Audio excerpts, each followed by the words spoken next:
Oke teman-teman, yang perlu diperhatikan saat proses perakitan di bagian kopling motor Shogun 110, jangan sampai salah penyimpanan ring. Kalau misalkan salah penyimpanan ring bisa mengakibatkan stang piston cepat rusak, jalur oli tersumbat, piston cepat baret. Nah, perhatikan di bagian kruk as ini terdapat 4 buah lubang yang sejajar. Nah, 1, 2, 3 ya, 3.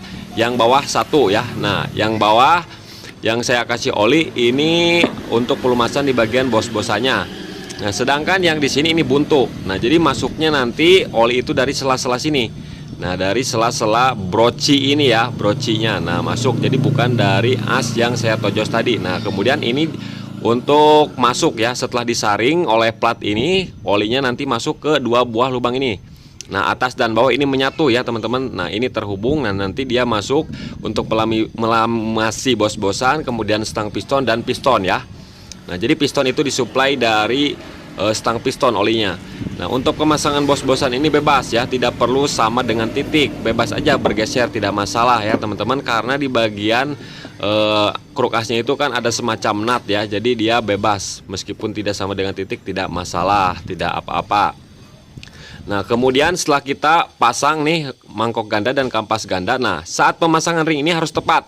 Lihat coakan tersebut. Nah, coakan yang kedua ini harus sejajar dengan titik ataupun lubang masuk oli ya. Nah, yang saya colok itu harus pas, karena ini adalah hal utama yang bagian melumasi stang piston dan piston. Apabila salah, misalkan terbalik seperti ini, nah, bisa kita lihat sendiri titik ataupun lubangnya itu tersumbat oleh reng ini.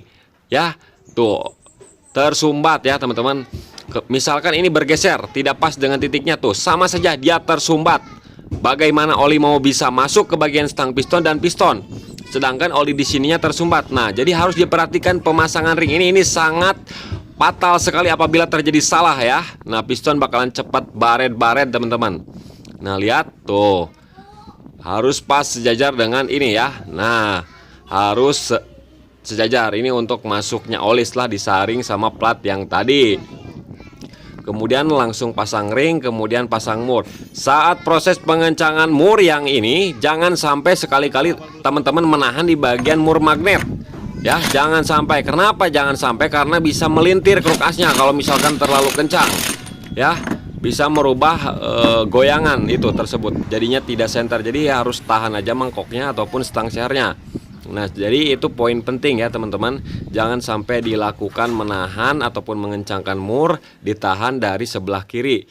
Nah, ini fungsi plat ini untuk menyaring oli ya teman-teman, menyaring oli.